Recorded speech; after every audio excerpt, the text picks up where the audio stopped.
Hello, and a very warm welcome to you today to this session for We Are the City and We Are Virtual. I'm just going to give people a moment to arrive. So let me know as you're coming into the session where you are in the world. I'd love to hear from you and to know where you are and where you're coming into this session from. Bear with me while I just get the controls sorted as well here. Let's see. There we go, that's working. Okay, I was somewhere else this morning, Christine, and we had a very strong Scottish contingent on a Facebook Live this morning. So lovely to see you coming in from Glasgow, Rachel there in Surrey. Good morning. Keep it coming. Let me know where you're calling in from today, where you're dialing in from today. It's amazing, isn't it, that we can have this virtual circle wow, we've got people calling in there from Greece and from Cardiff, where yeah, we can be all united around the world in this virtual way. So it's really fantastic to be here with you today. I'm just going to give a couple more minutes for people to arrive. We've got people logging in from India. Hi there, lovely to have you here today. Really great to be connected in your various parts of the world. I'm somebody who loves to travel and someone from London. Hi, good morning. And so it does feel like I can get to vicariously travel to all of your amazing parts of the country here in the UK and globally around the world as we have these conversations, which feels really exciting for me. I'm sort of, scratching at the door with my wanderlust at the moment. So it's really nice to live that through you. So as we go through this conversation today, please do stay in touch through the chat box. I'll answer your questions a little bit later on in the session today. We'll be doing a live Q&A after the session's been delivered. So do keep the conversations going and keep in touch with me. I'd love to know how you are. We're in this very unusual time, although perhaps it's becoming more normal for us at the moment, but I do appreciate that these are very unusual times and that we are experiencing a unique moment in history with this global pause, and I do understand that how this affects you will very much differ from person to person and will largely depend on your personal circumstances. So let me know how you're coping, let me know how you are and how you're feeling as you come into this session today. I'd really love to connect to you in that way as though we were all in the same room together. Okay, so I think I'm going to begin. It looks like we've got a good number of people who have joined. I'm sure there'll be other people joining as I get going, but I want to maximise our time together. So I wanted first of all to say a very warm welcome to Pause for Performance. Today's live session is being brought to you by We Are the City as part of their wonderful WeAreVirtual Series. How are you finding the series? Have there been some really standout sessions for you? I'd love to hear how you're finding this webinar series, or is this your first time of joining? Are you new into tuning into these sessions? Let me know where you're at with this. I ought to introduce myself first of all. So my name's Danielle North. If you haven't come across me before, I'm the founder of a business called Pause Global. I've been working with people for about 25 years now in various different capacities over that time. So I've worked as an executive coach, I've worked as a corporate consultant, I've worked as a psychotherapist, and I run Pause Global, which is a global retreats and coaching company. So we offer bespoke retreats and coaching for business leaders. And what Pause does essentially is give busy leaders the one thing that money can't buy and HR can't provide, which is that very precious resource of time. And the pause method is based on my best-selling book. So I've got 3 books actually. The sleep one is due to come out in August, but the pause method is based on that book in the middle there, of the same name, Pause. And our retreats have been run all around the world in beautiful locations. As I said, I have a bit of wanderlust, so amazing places here in the UK, in Italy, in Singapore, Bali, Australia, and have been attended by leaders from companies like HSBC, BP, Mars, and the United Nations. So that's a little bit about me and what I do. And the philosophy of pause is very simple. We like to say that if you're going to perform in a world that is speeding up, sometimes you need to slow down. And I suppose that's where we find ourselves, isn't it, in this very unique time, is in a global pause. And so today I wanted to share with you some thoughts as to how can pause enhance performance? What is the power of pause for performance? So I'm going to share some thoughts and ideas with you on this topic. It's going to be like a slice of the way that I see pause supporting performance, and there are lots of other conversations that I could have with you, but I've honed in on one particular area, and a word actually that I hear used a lot in business that you'll be familiar with as well, particularly when we're talking about leadership and when we're talking about performance, and even more so when the conditions are challenging, and that word is resilience. So the word resilience has multiple meanings, it has multiple origins, and I think if you were to ask a group of people in a room, you know, what's your definition of resilience?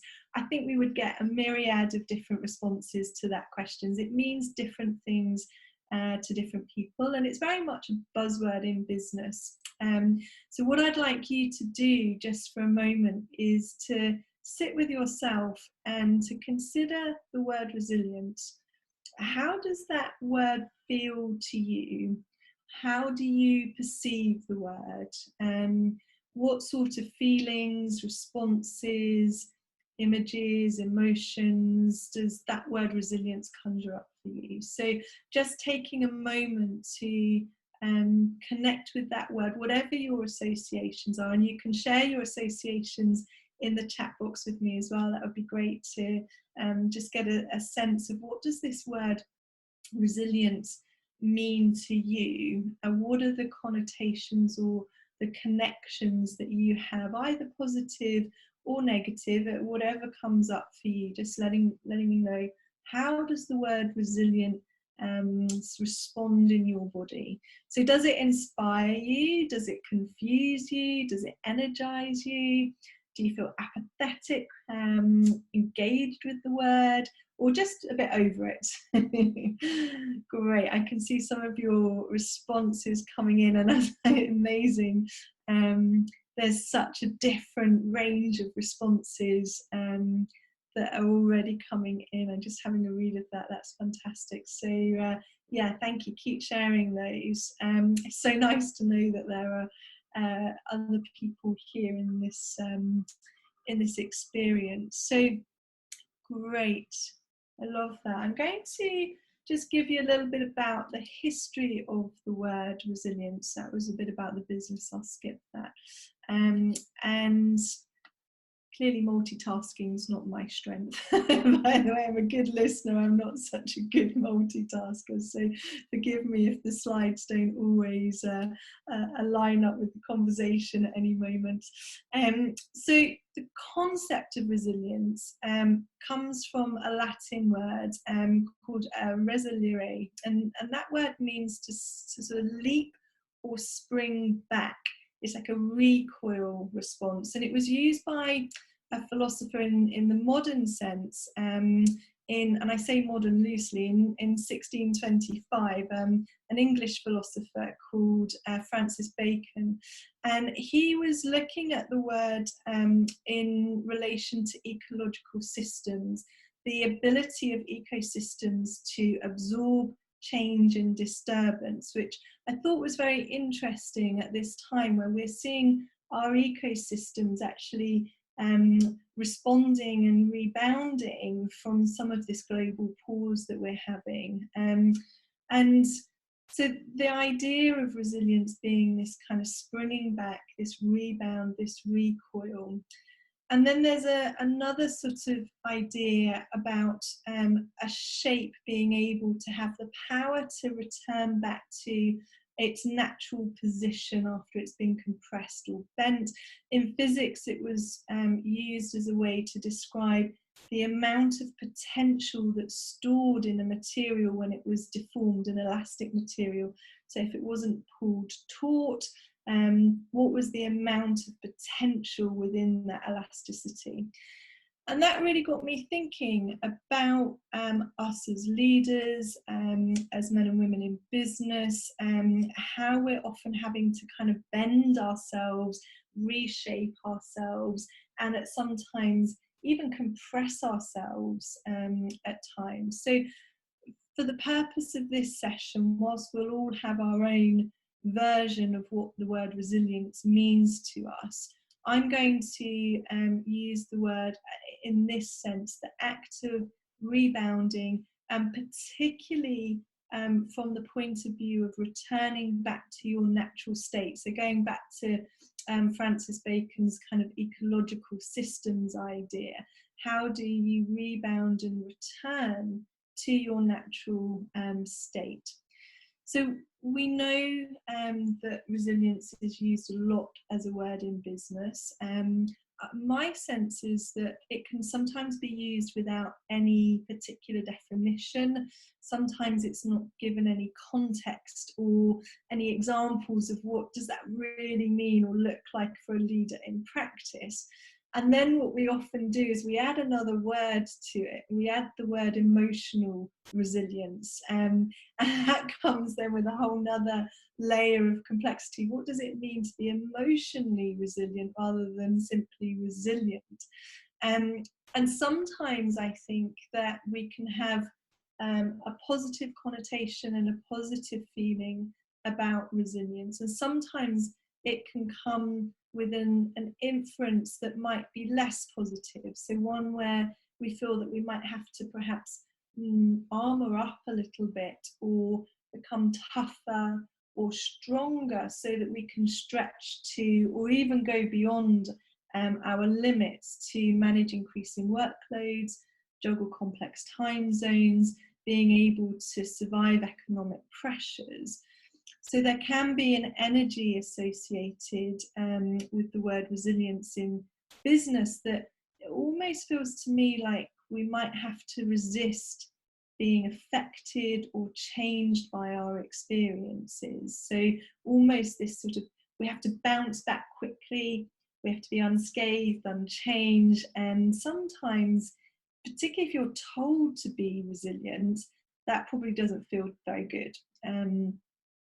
So in this time that we find ourselves in, we sort of united in this unique moment of history, and it's a moment, I think, where we've been forced to pause. That's not true for everybody, but certainly our day-to-day experience of life means that we've been forced to pause. And I think this is a moment where if we can truly allow it, we could allow ourselves to be changed by these experiences, not just on an individual basis, but perhaps collectively as people and planet. That the power of pause is that it can create a different kind of resilience, not that sort of toughening up or being stronger resilience, but a resilience that allows us to return to our natural state, a place where we could be affected and changed and perhaps even transformed by the experiences that we're having if we allow it. So rather than just bouncing back and being able to return to this idea of normal, what if we can allow a natural resilience, a return to the natural place that enables us to be changed and transformed by our experiences. And I think this is the power of pause. Because if we remember that physics idea that I talked about a moment ago, in the natural state, there's energy. There's an amount of potential that is stored within us when we're not being pulled so taut.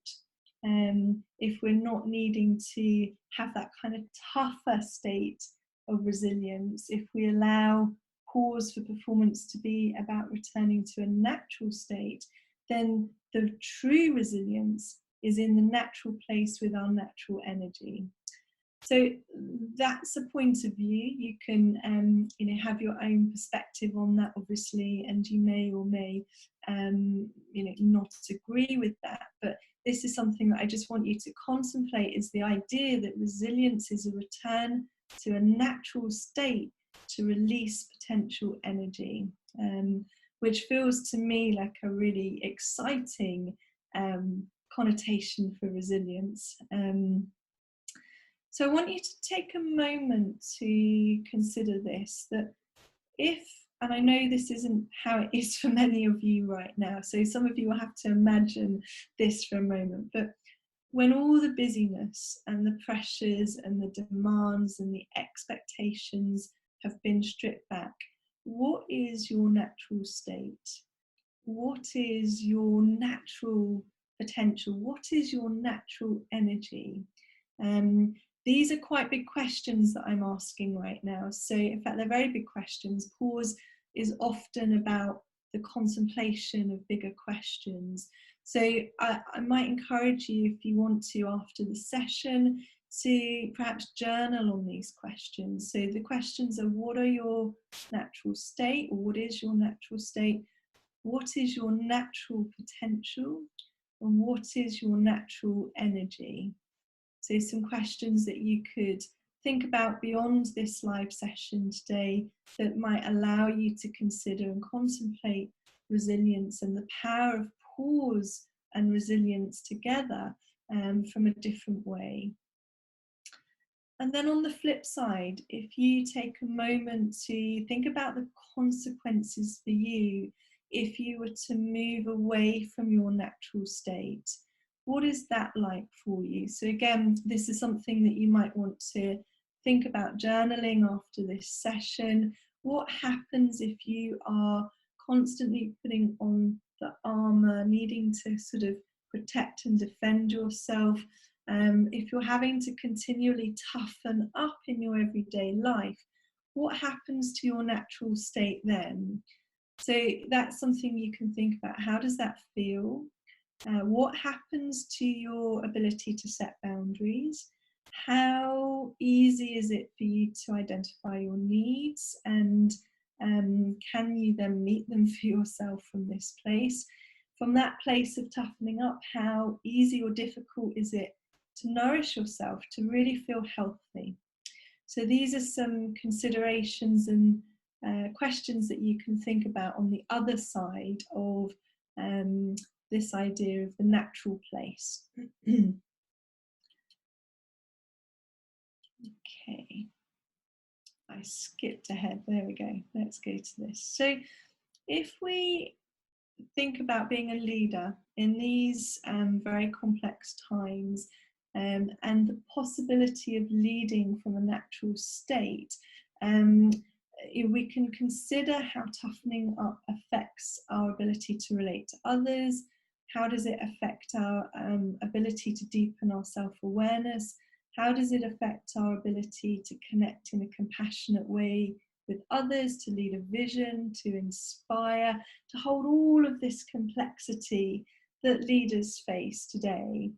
And then you can think about those positions from the natural place. If you can return to a natural state, then that natural place, in my experience, isn't hard. It's not toughened up. It's softer than that. It's more fluid. It's more responsive. So what does it take for us to come back to this natural state? I was thinking about systems and back to Francis Bacon's work at the beginning of the conversation about ecosystems. And obviously, human beings are interconnected systems. We have our minds, our bodies, our emotions, our heart, our soul. All of that is an interconnected system. And then we are interconnected with other humans. We're probably feeling some of the loss of that during the lockdown at the moment, but we are an interconnected species, and then we're also interconnected to the planet as well. So we're very much interconnected ecosystems, and if you think about the human being side of things, the mind and the body and the emotional systems, if you think about resilience and this natural place, how often are you operating with or without awareness of this system? So how often do you operate from a place where you're connected to your body or to your heart or to your mind and your emotions? How often do you lead from a place where all of this feels like it's operating as a smooth, interconnected system in the way that the natural place allows us to do? Do you find that your mind gets flooded? Do you feel that emotionally you can feel overwhelmed?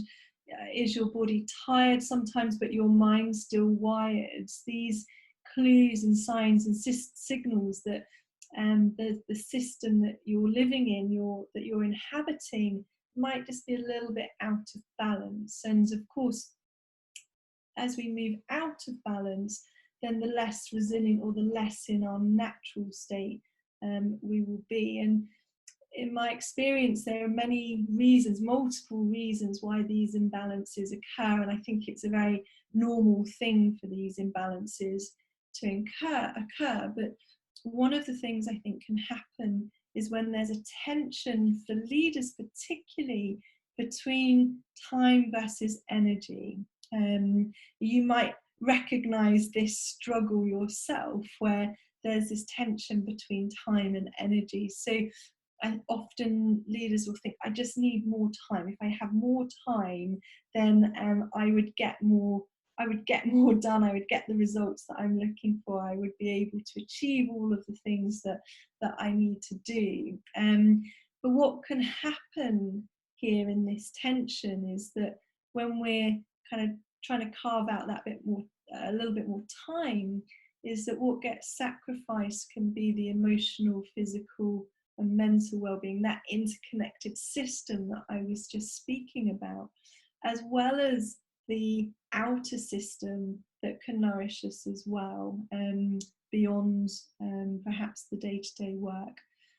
And my experience with this tension, self-care can be constricted, and then there's a sort of constriction in our capacity that becomes, it makes it harder really for us to connect to ourselves, connect to our teams, perhaps understand what's going on in the business, and then performance begins to suffer.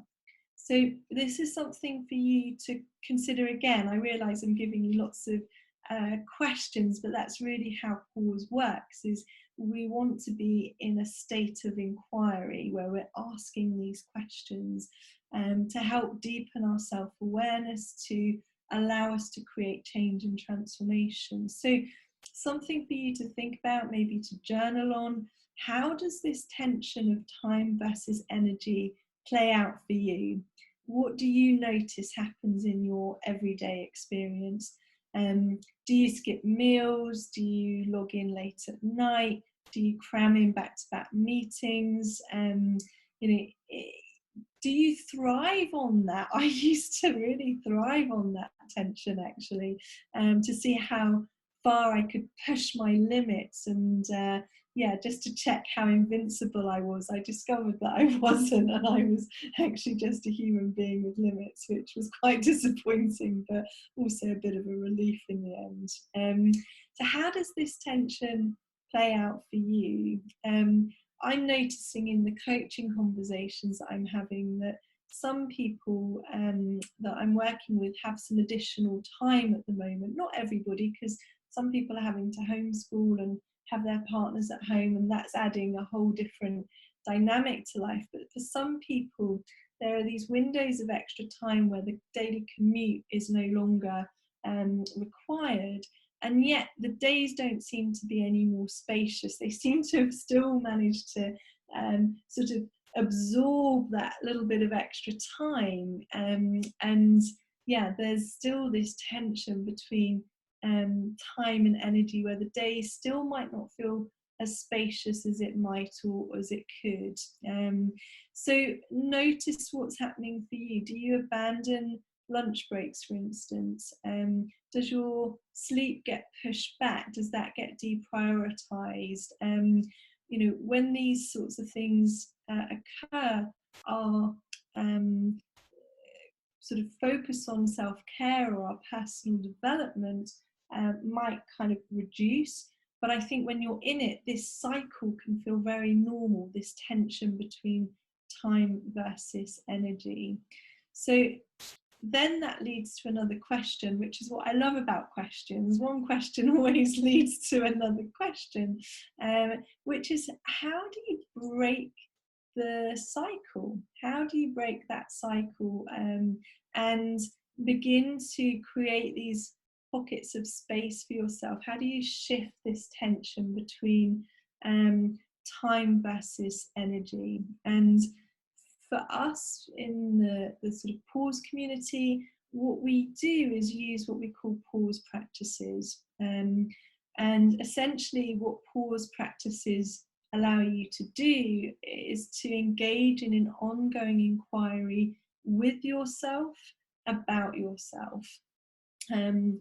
So if you wanted to engage in an inquiry about this topic of, you know, increasing and enhancing performance through the natural state, then the first question you would have to consider is, what is your natural state? And I think this global pause that we're in, this current situation, really could provide us with an opportunity to sink quite deeply into this inquiry, because many people I'm speaking to, although it's tough and it's challenging for a lot of people, there are also people that I'm speaking to who are telling me that they're becoming much more aware of what they need to feel good on a day-to-day basis. They're telling me that they are beginning to understand what balance might actually look like for them. And so being able to use this unique opportunity to really think about what is my natural state would be a great way to start this ongoing inquiry. When you've been able to think about your natural state and what that looks like and how that feels for you, there's another idea that you can start to build on top of that, which is that your natural state is constantly changing. So it's not static. If we go back to the idea of an ecosystem like a rainforest, for example, is not a static thing. It's a moving, fluid, evolving, growing, changing organism. And so with that in mind, as you think about your natural state, you can then begin to think about the nuances that occur in your natural state. How do you change and alter during the day? How do you shift and change? So if, oops, let's just do that. If you wanted a practice, if you wanted a way to think about resilience from a different point of view, from this idea of the natural state to release your potential energy, then these are questions that you can ask yourself on a day-to-day basis. Am I in my natural state? And if not, what does it take for me to return to that? So during this global pause, think about things that are linked to natural state. When do you feel hungry? How much water do you need to really be well hydrated?